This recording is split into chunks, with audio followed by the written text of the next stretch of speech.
This video is sponsored by ProFirst. Visit our websites for more information.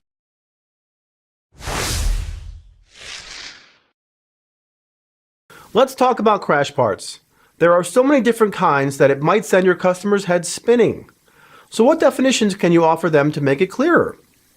OEM parts.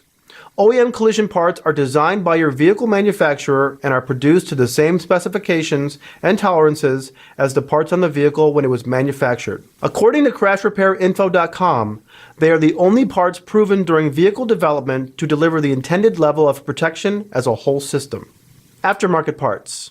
Also referred to as non-OEM parts, imitation parts, or copy parts, these parts are produced and supplied by companies other than the original manufacturer.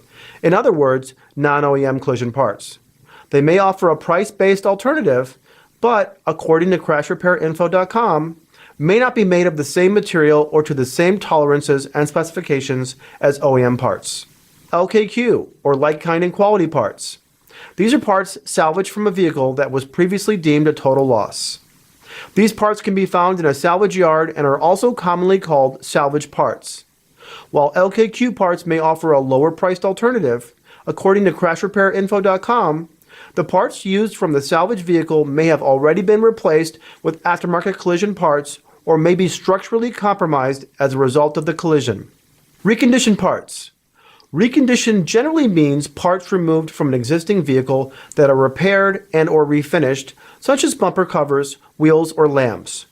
Damage to your vehicle or its parts caused by the failure of reconditioned parts may not be covered by your new vehicle warranty.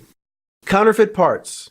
These parts may be similar in physical appearance to OEM collision parts, but are different internally in such a manner that may not be detectable to the average person or even a trained technician. These parts are falsely branded as if made by an OEM and often sold by unscrupulous distributors trying to pass them off as coming from the OE manufacturer. Hopefully, these part type definitions can help you clear up your customers' confusion on the myriad of part choices out there.